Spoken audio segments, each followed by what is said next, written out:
Assalamualaikum warahmatullahi wabarakatuh. Bapak Ibu, Mbah Kakung, Mbah Putri, pagi hari ini kita ketemu lagi sinau bareng babakan hipertensi maupun DM, diabetes mellitus. Jadi ternyata masih banyak pengertian-pengertian yang keliru di kalangan masyarakat terkait masalah penyakit hipertensi atau darah tinggi maupun penyakit gula atau diabetes mellitus. Nah, untuk itu di sini kita akan membahas mitos. Mitos ini cerita yang burung genah, tapi beredar kadang-kadang dipercaya. Gitu. Mitos ini kan nenggone ringin kaya ono sing jaga. Diyakini yo ono sing jaga, terus kadang-kadang ditekoni karo obong-obong iku. Nah, di sini saya akan menerangkan masalah mitos seputar hipertensi dan diabetes.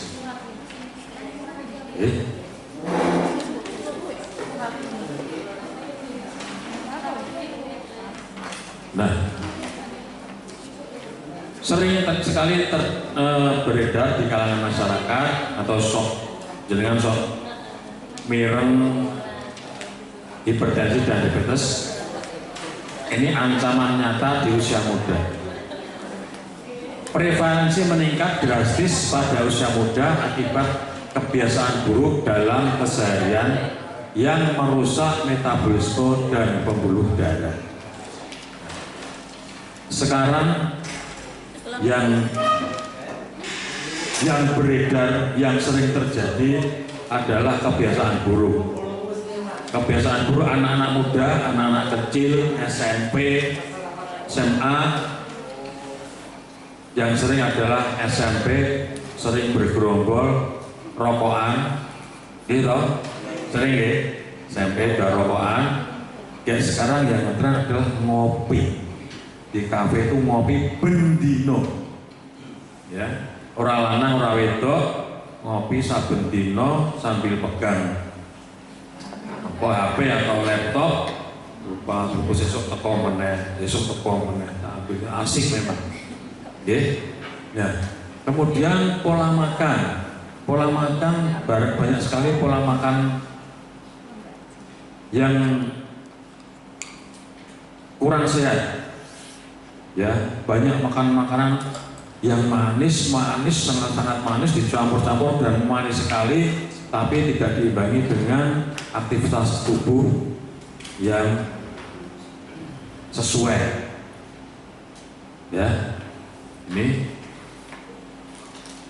akan terjadi kerusakan, mengganggu metabolisme dan pembuluh darah.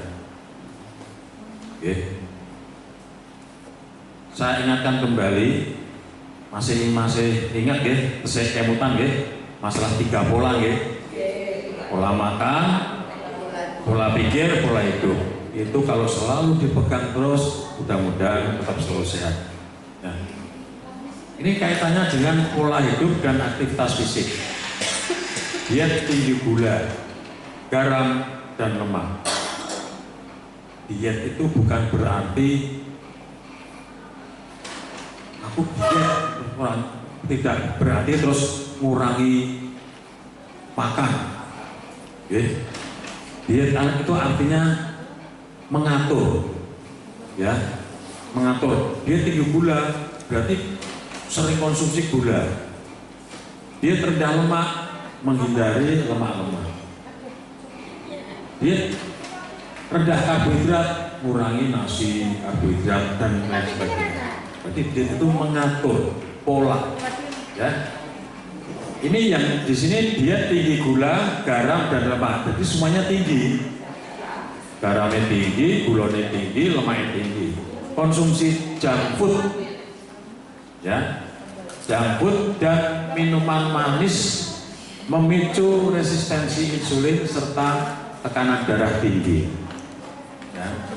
Kalau dalam Kalau masih muda, SMP, SMA, terus pola makannya seperti itu, neng omah dicepai, usai-usai, turdingo, terus tinggal lupa. Neng jopo, boleh makanan-makanan yang instan, makanan anak sekarang gitu, banyak sekali makanan-makanan sing serba enak ya, serba berminyak ngoten lah, keju terus bangsane opo kayak susu terus macam-macam. Ya, ini gaya hidup sekarang berubah. Maka dari itu sekarang banyak anak-anak maupun remaja maupun dewasa itu sudah terindikasi atau terpapar DM maupun hipertensi. Oke. Kemudian gaya hidup sedentary. Kebiasaan duduk terlalu lama menimbulkan metabolisme tubuh dan meningkatkan resiko obesitas. Lungguh, cepat makanan, ngemil, karo main HP atau laptop, kota ngadeke itu nek pun kesel, nek pun mripate wis do abang nek kok ngemil. Jadi gerakannya terbatas. Jadi mriki giling terus tanpa ada gerakan, tanpa ada pembakaran. Itu akhirnya bisa menimbulkan atau menyebabkan obesitas atau kegemukan. Oke. Kemudian stres kronis dan kurang tidur. Nah, ini memicu hormon kortisol yang berdampak buruk pada tekanan darah dan gula darah. Oke. Karena stres yang lama, ya, main game itu kan seneng, gitu. Tapi kan bisa menyebabkan stres, apalagi sampai kompetisi. Oke, sekarang banyak anak-anak, saya pernah menemui anak-anak main game saking emosinya, wis bunga dewe, misuh dewe, ya toh, misuh tinggi kayak ngono kae, omongannya rusak, ya. Itu kan akan memicu kortisol, sehingga apa? Sehingga tekanan darah itu bisa naik. Ya, jadi harus hati-hati.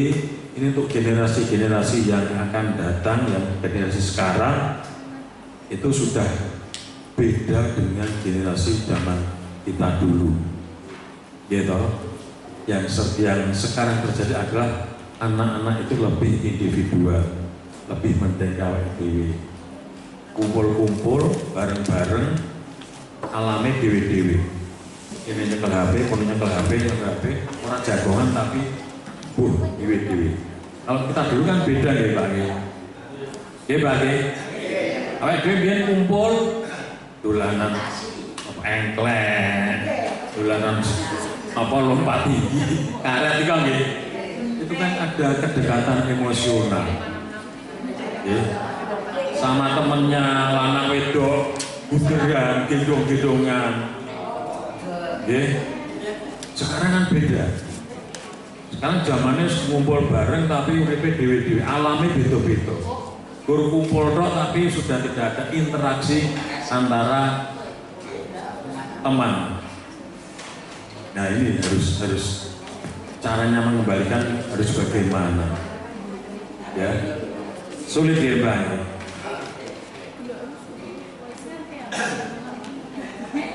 Kemudian faktor psikologis dan kebiasaan yang buruk itu dampak dari merokok dan alkohol, ya sangat berkontribusi langsung pada kerusakan pembuluh darah. Ya, merokok, minum alkohol itu pembuluh darahnya kaku, getas, gampang rapuh, gampang pecah. Apalagi dengan kebiasaan ditambah kebiasaan yang buruk, ya. Jadi harus hati-hati dalam mengatur gaya hidup. Okay.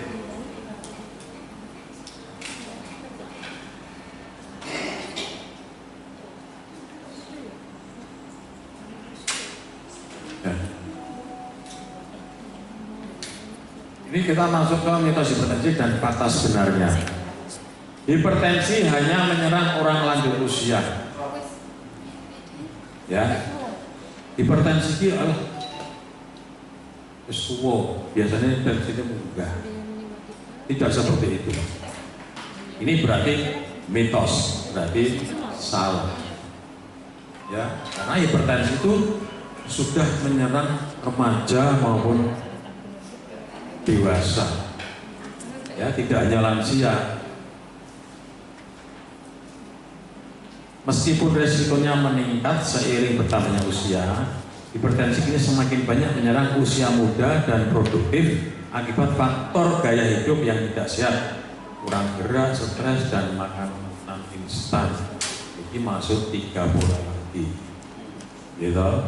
Jadi apa yang pulau aturkan masalah 3 pola itu harus benar-benar diingat. Minimal kita membatasi. Ya. Pengen yang dibatasi. Dari itu hipertensi hanya menyerang orang tua lanjut usia usaha. Wong nom bocah ya bisa kena hipertensi. Saya pernah punya pasien umur 18 tahun, tensinya 190. Harus hati-hati ya. Yang kedua,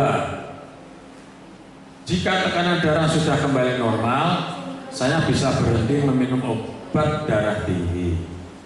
Ini banyak juga. Tensinya wis mudhun pun, berarti wis mari.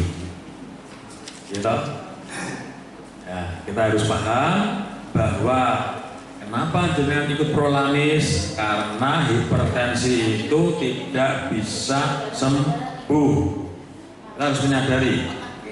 Oh, darah tinggi itu rasa sembuh, isone terkendali. Itu makanya pemerintah hadir dengan program prolanis, harapannya dengan bisa rutin minum obat sehingga tensinya terkendali. Nah, gampang, ya. Jadi mitos jika tekanan darah sudah kembali normal, saya bisa berhenti minum obat darah tinggi, berarti salah. Yang benar bagaimana? Hipertensi adalah kondisi jangka panjang. Obat antihipertensi harus diminum secara rutin sesuai petunjuk dokter untuk menjaga tekanan darah tetap stabil dan mencegah resiko serangan jantung atau stroke.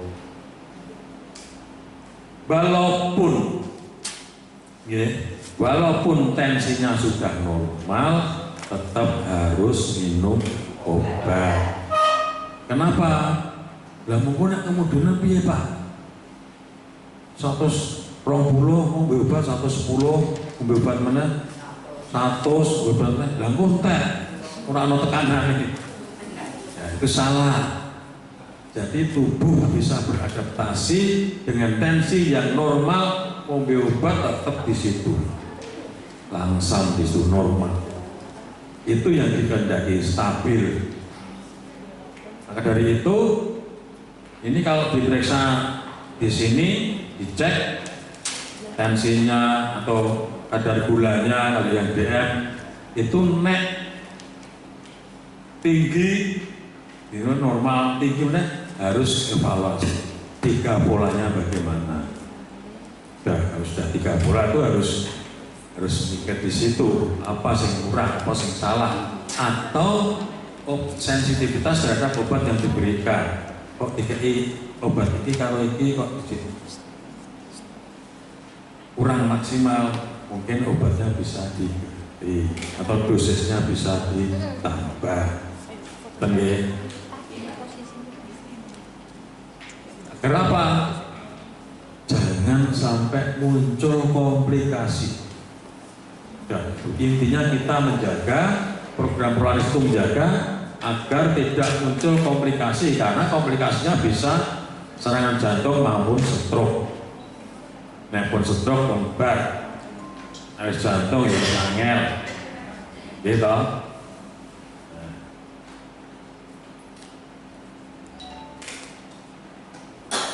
Ada lagi yang mitos mengkonsumsi obat, ini sering saya sampaikan. Mengkonsumsi obat hipertensi dan dalam jangka panjang dapat merusak organ ginjal. Kowe iki ngombe obat terus yo.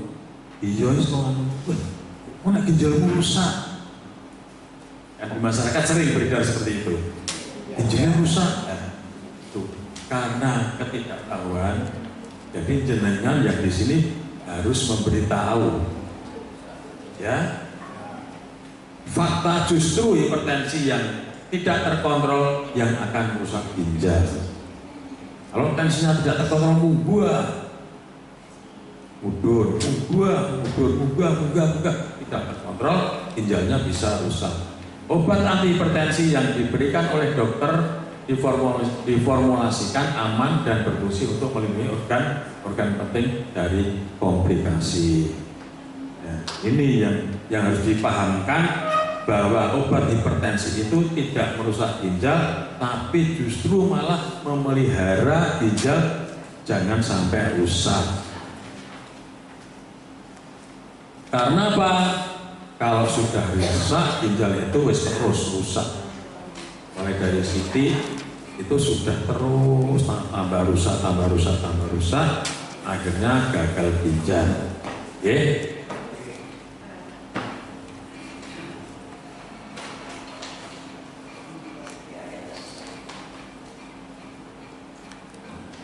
Nah, sekarang masuk pada mitos masalah diabetes, masalah penyakit gula. Diabetes disebabkan oleh terlalu banyak konsumsi gula. Sebenarnya tidak secara langsung. Terus makan gula banyak langsung diabetes itu enggak. Konsumsi gula berlebih memang bisa meningkatkan resiko, faktor resiko. Jadi berlebih itu langsung kena diabetes itu enggak. Tapi itu merupakan penyebab resiko. Faktor resiko penyebabnya jauh lebih kompleks. Diabetes tipe 1 adalah autoimun, itu sudah sering terjadi.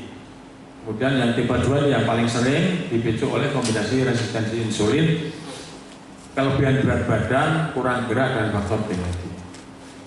Faktor keturunan, kurang olahraga, kemudian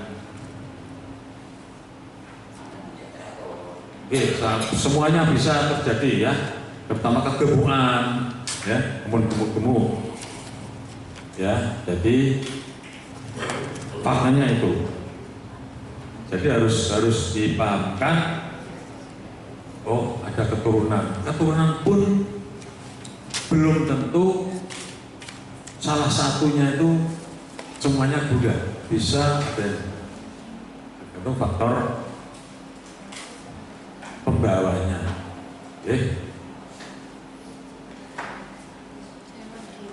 Ini yang sering terjadi sekarang, yang sering jangan dengar, ada istilah diabetes basah dan diabetes kering. Sering toh? Gula apa? Oh, gula basah, ini gula kering. Lah sing enak sing nyemek-nyemek. Enak basah karo kering sing enak rada nyemeknya piye banget. Ya. Jadi nek wis iki sikile apa kayak luka gula basah dengan keringan gula basah. Yakin loh itu? Yakin gula basah itu? Padahal salah. Gula ya gula, ora basah ora kering. Nek gula kering iki gula kacang kering. Ribut.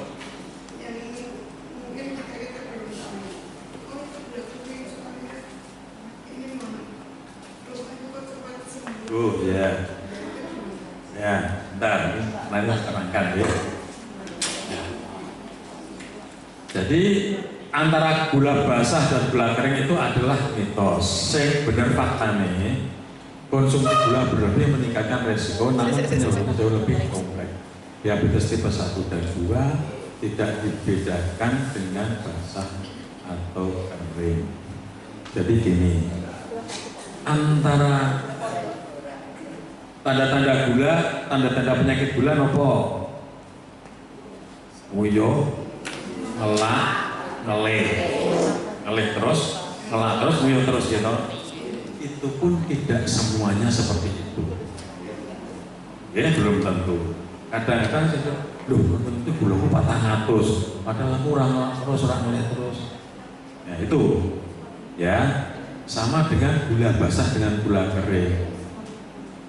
Gula basah, gula kering itu munculnya komplikasi.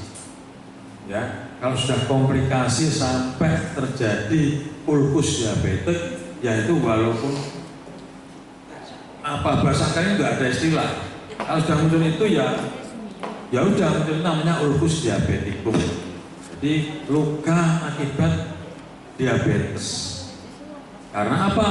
Di sekitar kaki ada sumbatan-sumbatan akibat gulanya yang tinggi. Oke. Nah, ini jenengan kudune nerangke orang ana gula basah, gula kering. Tapi karena komplikasi. Lah kayak kok blawur? Lah nek blawur gula basah apa kering? Ya mboten salah. Sama saja, gulanya dhuwur pondek itu aja. Semuanya gula. Itu ya. Jadi sekarang sudah paham. Oh, tiba ini gula basah kering ini orangnya. Ora ditekani. Lha kowe nek ora luka iki mesti gula kering. Kering apa? Kering tempe apa teri. Ya. Itu. Jadi jenengan sekarang sudah paham. Oh. Nek komplikasi itu warna-warna, termasuk luka, termasuk matanya, termasuk kebas. Nah, maka dari itu tetap dijaga. Ya seorang gula basah, gula kering tetap dijaga agar gulanya tetap stabil. Jadi tetap ingat apalagi yang gula ya. Tetap ingat 3 pola. Ya, pola makan, pola pikir, pola hidup itu wajib dijaga. Ya.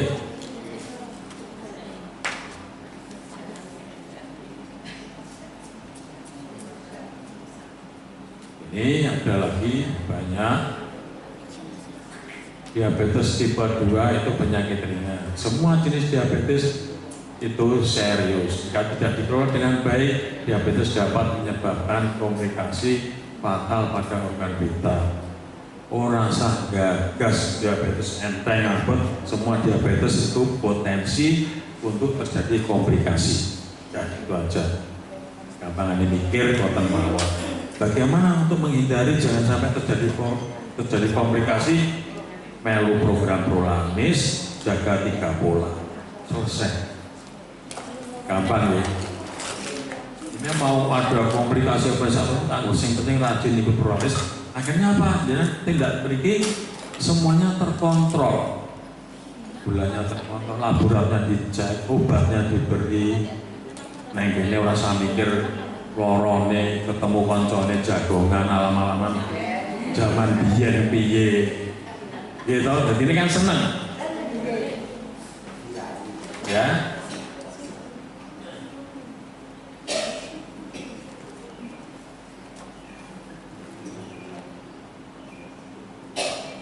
Kemudian ini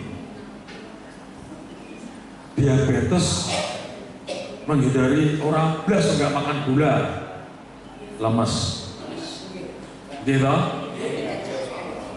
Tapi kan harus terbatas, harus apa saja yang harus bisa dikonsumsi.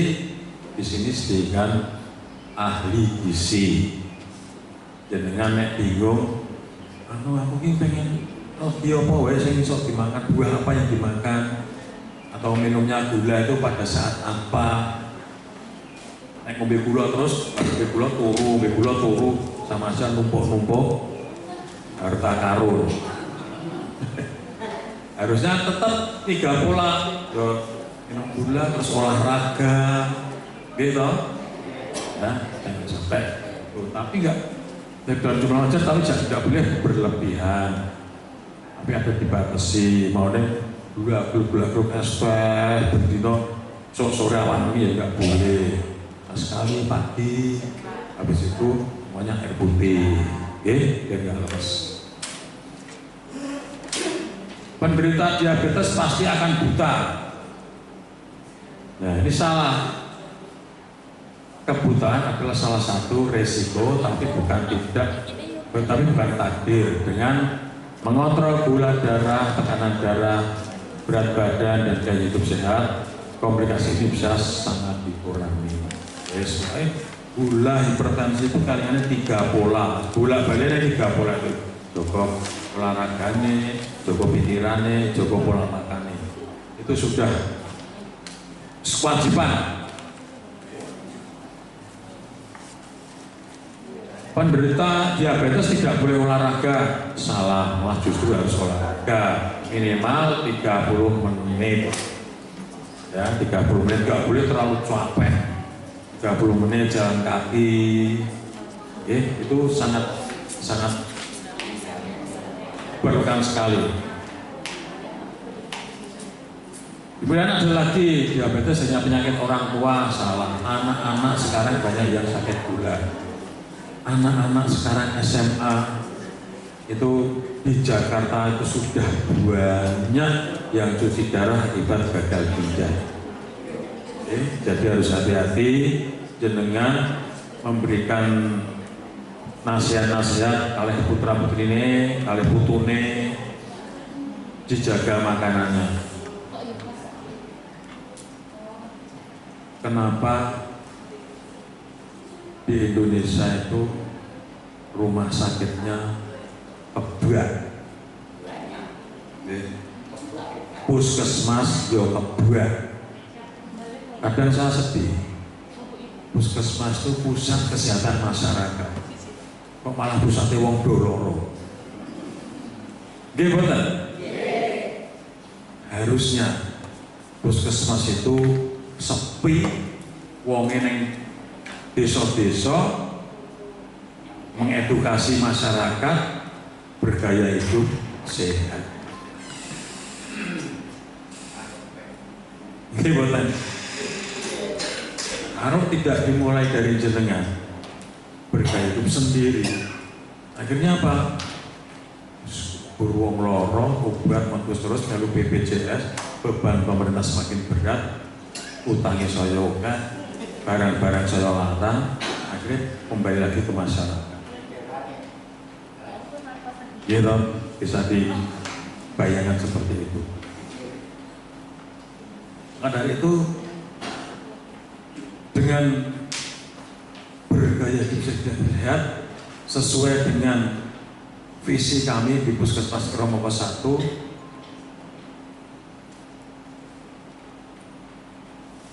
mengajak dengan masyarakat Keromoko sehat mandiri tahun 2026.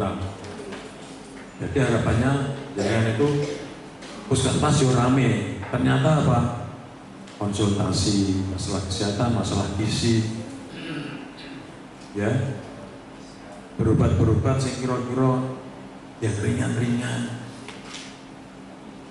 tidak perlu dengan mengkonsumsi berbagai macam obat, ya, kecuali dengan jenengan semua yang ikut proses ini karena punya penyakit kronis, hipertensi maupun DM. Diobati penyakit kronis melalui prolanis isih ono sing nyusul. Semakin banyak kasus hipertensi. Ini masalahnya apa? Gitu. Pola makankah, gaya hidupkah, pola pikirkah? Ini seputar 3 pola itu. Jadi harus jenengan harus ikut membantu, jangan sampai generasi-generasi yang akan datang itu malah nambah, hipertensi nambah, BMI nambah. Jadi harus stop dengan gaya hidup yang sehat. Nonton nggih? Oke. Penderita diabetes tidak boleh donor. Salah, boleh.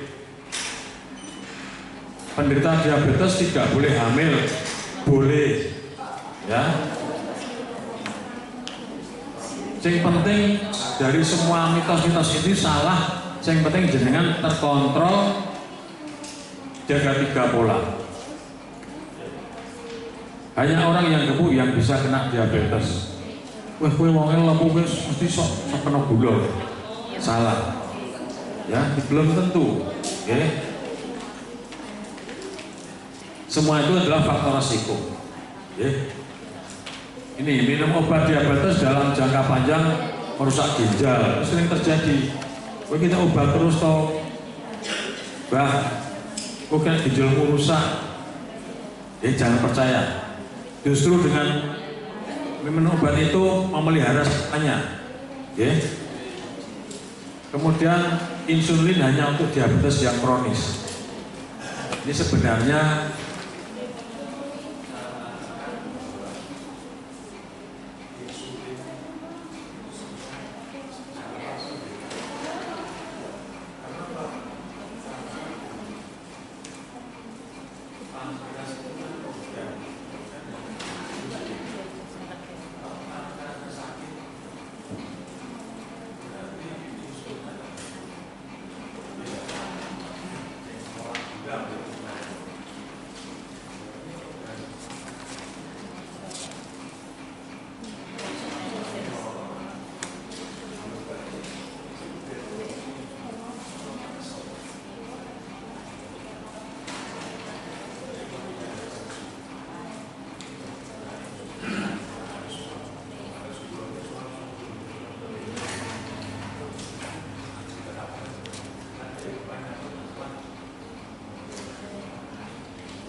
kemudian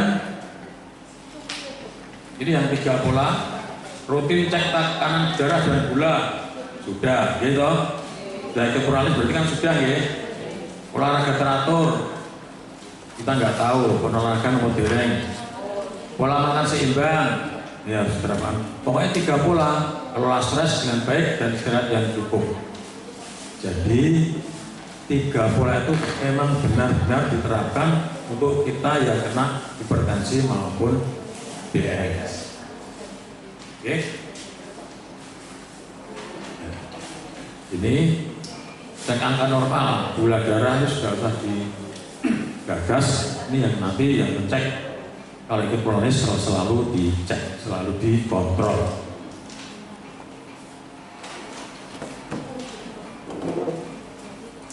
Nah, yang terakhir, dengan adanya mitos-mitos itu jangan sekarang sudah tahu, nggak usah dipercaya. Ya, ini yang penting dalam menerapkan 3 pola. Sudah selesai. Kontrol darah rutin di situ prolaktis. 3 pola tergantung panjenengan sedaya. Mau menerapkan apa mboten itu niat dari panjenengan semua. Nonton nggih? Untuk itu saya mohon dengan adanya saya menyampaikan ini jenengan bisa ketok tular. Oh, nek darah tinggi ini ternyata ini nek ngombe obat ini ora bahaya, tidak menyebabkan kerusakan ginjal. Kalau menyebabkan kerusakan ginjal itu karena bukan karena obatnya, tapi karena tensinya tidak terkontrol. Tahu-tahu stroke, ngerti darahnya 200/100. Nah itu yang terjadi. ngerti gulanya kok ono luka, kita minta pikir nonton, berarti ngobrol terus berarti bosok itu karena bukan basah apa kering, karena memang komplikasi akibat gulanya yang tidak terkontrol. Paham ya saat ini ya? Ya, mudah-mudahan apa yang saya sampaikan ini bermanfaat kagem panjenengan, juga bermanfaat kagem yang lain. Mungkin yang ada BPJS tapi yang masih punya kasus gula maupun hipertensi dan belum ikut proanis dengan